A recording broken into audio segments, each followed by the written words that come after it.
What is AI actually doing to our brains? How is it affecting our thinking? Are we doing too much cognitive offloading? Is AI our autopilot or our co-pilot?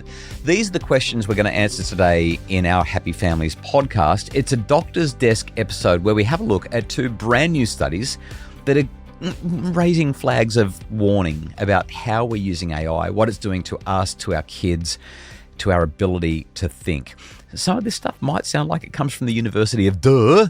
However, this stuff matters because our kids at school, at university, at life, and we as well are using this stuff more and more every single day. How is AI affecting our brains? The Doctor's Desk episode of the Happy Families podcast is next. Stay with us. G'day and welcome to the Happy Families podcast, where you get real parenting solutions every single day. This is Australia's most downloaded parenting podcast. We're Justin and Kylie Coulson. You love AI, Kylie. This is a Doctor's Desk episode especially for you. Are you ready for this one? Are you going to throw me under the bus? You're hilarious. I am. I've got two studies. We've got our work cut out for us today. It's called cognitive offloading. It's called Thank cognitive you very offloading. much. That's right. So, and since I carry the mental load of the family, yes, and all of that, I just need to offload. Okay. Sharing it with someone. Okay. Do you feel like you've offloaded? Do you feel Yep. better? All right. So much better. Going to make you feel worse. Let's talk about it. Two studies. Most recent one comes out of Brazil, although it really applies all around the world. There's a researcher there who got 120 business students together. They were undergrad students, and basically gave them an assignment. Said, here is some content that I want you to work through. I want you to figure it out. Half of them were told that they could use AI and should use AI. The other half were told not to. And they had to prepare a presentation. There was a whole lot of technical stuff, a bit of non-technical stuff, but they were given a couple of weeks to put together a detailed presentation. They had to share the presentation in small groups. They thought that was the research study. But that sneaky psychology researcher pulled them back about 45 days later, a month and a half later, and gave them a 20-item multiple choice quiz on the content of their presentations, on the content of what they'd been asked to research, to see how the two groups would go. One group using AI, the other using traditional study skills and not being allowed to use AI. We are presuming that they didn't cheat and use a bit of AI. I was going to ask if there was like a control room, not a control group, to make sure that they were doing it by the book. Being supervised the whole way through. Yeah, nice work. So what would you anticipate were the results on the ability to recall content after 45 days following the presentation? Well, I'd be stuffed regardless of whether I used AI or not. 45 days is a very long time. It is in our lives, yeah. But I would suggest that if you're doing the research and doing the heavy lifting, it's going to be much easier for you to recall information than allowing somebody else to do it for you, and you're just kind of regurgitating what they've shared. No surprises here then. 68.5% of the questions were answered correctly by the people who did the traditional learning. 57.5% of the questions were answered correctly by the students who used the chatbot. That's still pretty high. I'm actually pretty impressed. Well, they've barely passed. They got to 57%, whereas the others were more than two-thirds. They were almost at distinction territory, 68.5, let's call it 70%. But here's what I would say. When you have to stand up in front of people and give a presentation, you still do have to learn the material, much more than if you're going to get a chatbot to push out an essay for you or do something where you're just going to read over it, make sure it sounds about right and submit it.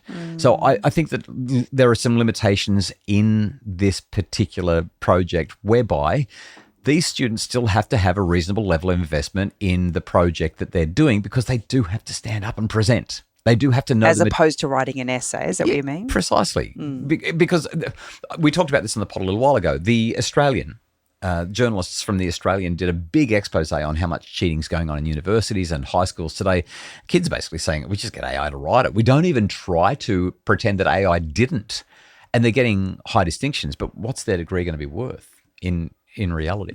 So anyway, that's the first study. It's pretty basic stuff. What it basically shows, though, is that the kids that did the traditional learning, they spent about 6 hours on the assignment. The kids that used the technology assist only spent about 3.5 hours on the assignment. Even when they did some statistical controls, they found that the people who did the real learning rather than the AI learning, they just had a deeper form of learning. So it would suggest that the using of AI and chatbots and things like that is actually creating a learning deficit. Yeah, I think that's exactly what it's doing. You just don't have to process the information. And if you're not you don't have to work as hard. Correct. If you're not going to work as hard, you're not going to get the results over time. So there's no point me going to the gym and asking you to lift my weights. Yeah, that's exactly right. Yeah, you can go to the gym and a forklift or a machine can lift the weights for you. The weight still gets lifted, right? But you don't get the benefit of it. And that's why I think we need to be asking fundamental questions about education. Like, what are we trying to do with education? Are we trying to get kids through school, or are we trying to get them to learn stuff? Because if we're just trying to get kids through school and through university, that's kind of what our system does right now. And I think that's why it's doing such a bad job. Whereas if we are really interested in helping them to learn stuff, we've got to move away from this technology booster. After the break, an even more interesting study, something that I think is going to be a little bit more surprising, that finds that most people just do what ChatGPT tells them to do, even when the AI is wrong. Stay with us.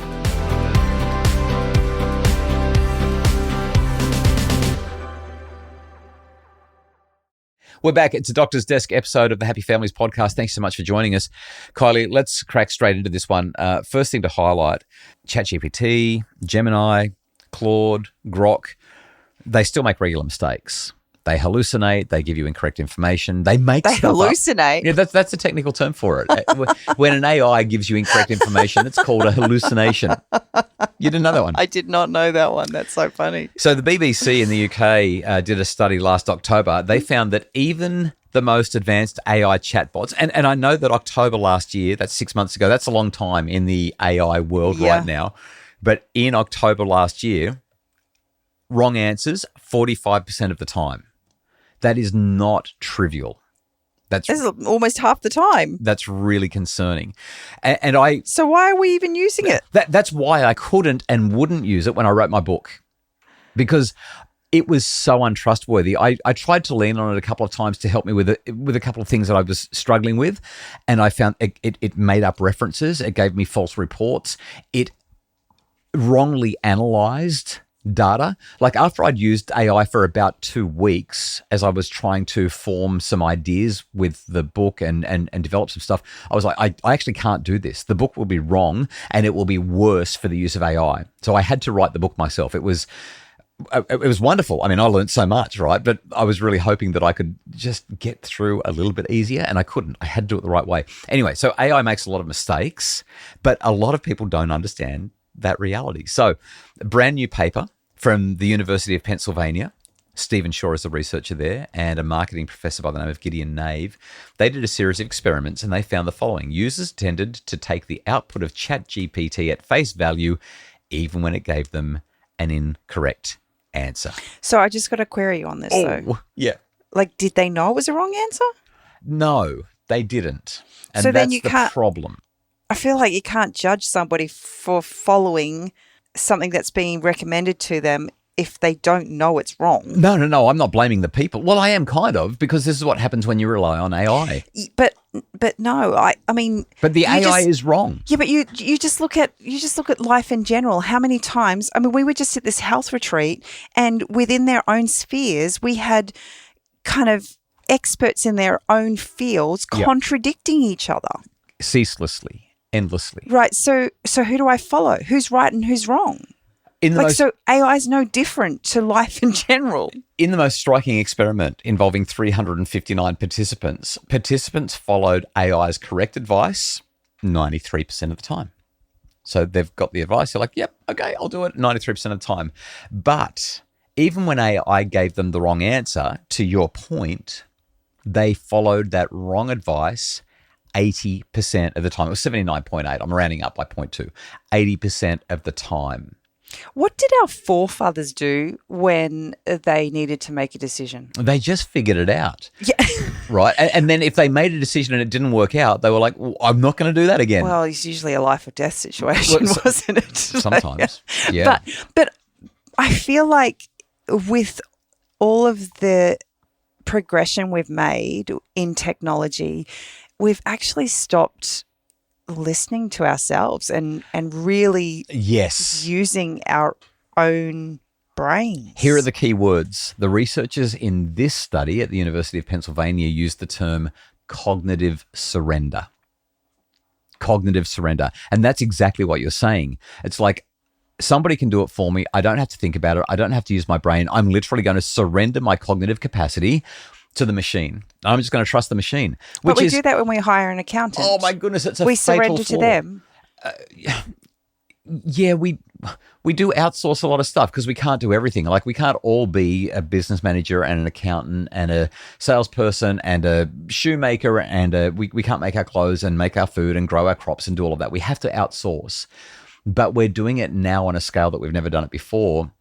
And we're actually giving up knowledge that we have. I'll give you an example, a study that we talked about on a Doctor's Desk episode a couple of months back, showing that doctors who used AI to assist with diagnoses 6 months after they began had less faith in their ability to diagnose patients without AI subsequent to their time using it.